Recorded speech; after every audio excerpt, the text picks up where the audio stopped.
Hello everyone, welcome back to study central. इस video में हम लोग ग्लोबलाइजेशन और एमएनसी चैप्टर का लास्ट टॉपिक डिस्कस करते हैं और वो है ड्रॉबैक्स ऑफ एमएनसी।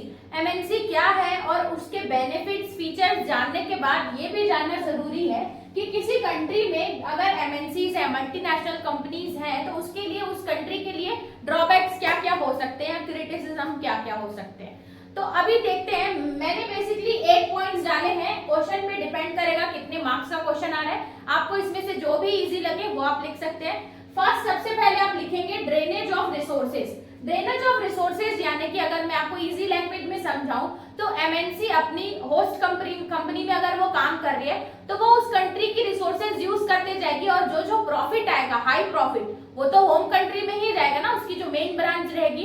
इसका मतलब रिसोर्स हमारे यूज हो रहे हैं लेकिन जो प्रॉफिट जनरेट हो रहा है वो दूसरी कंट्री में जा रहा है। तो ये ड्रेनेज ऑफ रिसोर्सेज हो सकता है। इसके साथ साथ strain on foreign exchange reserve. Strain on foreign exchange reserve यानी कि अगर होस्ट कंट्री में एमएनसी काम करती है तो बैलेंस ऑफ पेमेंट या तो फिर रॉयल्टीज, फीस, जो भी वो फीस वो कलेक्ट करती है वो यहाँ से लेके भेजती है और वो बाकी सामान रिसोर्सेज इंपोर्ट भी उसी कंट्रीज में कराती है। ठीक है, अगर उनको एमएनसी है, अगर उसको चाइना, जापान या अपनी होम कंट्री से सामान मंगाना है तो वो इंपोर्ट कराएगी ही ना। इसीलिए हमारे जो फॉरेन रिजर्व्स है वो भी कम होते जाते हैं। क्यों? क्योंकि मल्टीनेशनल कंट्री अपनी होम कंट्री से बहुत सारे सामान मंगाती है और रॉयल्टी फीस ये सब वहां पे हमें पे करनी पड़ती है।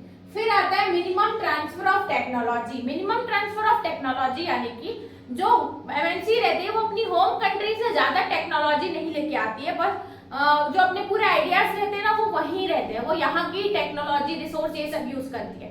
तो इसीलिए हम लोग बोल सकते हैं कि जो टेक्नोलॉजी का ट्रांसफर हो रहा है दूसरी कंट्री से हमारी कंट्री में वो तो मिनिमम है। तो एमएनसी की हमारी कंट्री में होने से क्या फायदा जब हमें टेक्नोलॉजी ही अपग्रेड नहीं मिल पा रही है। फिर आप लिख सकते हैं कल्चरल लॉस। ये बहुत ही मोस्ट इंपॉर्टेंट एक ड्रॉबैक है एमएनसीज होने का। ये बोलता है कि अगर एमएनसी अगर हमारी कंट्री में एस्टैब्लिश हो रही है तो उनकी फूड हैबिट्स, उनके लोगों का रहन सहन, खाना पीना सब डिफरेंट होगा। वो बिलोंग करते हैं कहाँ? अपनी होम कंट्री से। वो कंपनी की ओरिजिन तो वहीं से है ना, तो वो यहाँ पे रहेगी तो यहाँ के लोग अगर वहां पे एम्प्लॉयमेंट ले रहे हैं तो वो भी वैसे ही ढलते जाएंगे। तो जो इस हमारी जो होम कंट्री होगी उसका कल्चरल लॉस हो जाएगा। उसके बाद नेक्स्ट आता है exploitation of labour. Exploitation of labour यानी कि एमएनसीज में जो एक तो हम लोग टेक्नोलॉजी बहुत ज्यादा यूज होती है एमएनसीज में, तो वो लोग लेबर को कम फीस चार्ज करेंगे या तो फिर पे कम करेंगे। इसके साथ साथ टेक्नोलॉजी का यूज वो लोग ज्यादा करेंगे तो लेबर को ज्यादा अपॉर्चुनिटी नहीं मिलेगी उनको टेक्निकल स्किल सीखने के लिए। इसीलिए ये एक्सप्लॉइटेशन ऑफ लेबर भी एक ड्रॉबैक है। फिर आता है creation of monopolies. Creation of monopolies ये बोलता है कि अगर एमएनसी हमारी कंट्री में है तो वो अपने प्रोडक्ट जो भी बेचेगी वो अपने हिसाब से बेचेगी और अगर वो एमएनसीज है तो हमारी लोकल कंपनीज को कंपटीशन देगी, जिसके कारण उसके पास हाई कैपिटल होने के कारण लोकल कंपनीज क्या होते जाएंगी, धीरे धीरे और कम होते जाएंगी, लो होते जाएंगी, जिसके कारण मार्केट में जो मोनोपोली होगी प्रोडक्ट्स की वो सिर्फ एमएनसीज की होगी। तो ये भी एक ड्रॉबैक है हमारी लोकल इकोनॉमी के लिए।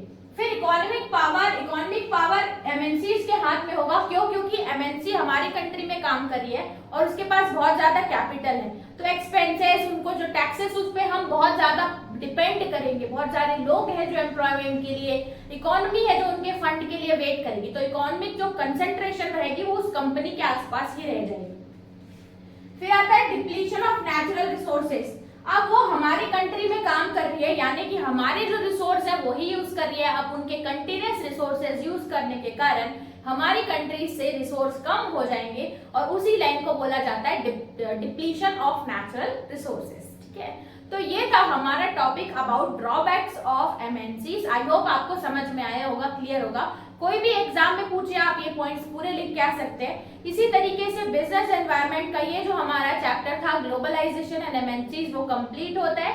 आप प्लेलिस्ट में सारे वीडियोस चेक कर सकते हैं और अगर आपको मेरी वीडियोस पसंद आ रही है तो don't forget to subscribe the channel. चलते हैं नेक्स्ट वीडियो में और स्टार्ट करते हैं न्यू चैप्टर के साथ। तब तक के लिए थैंक्स फॉर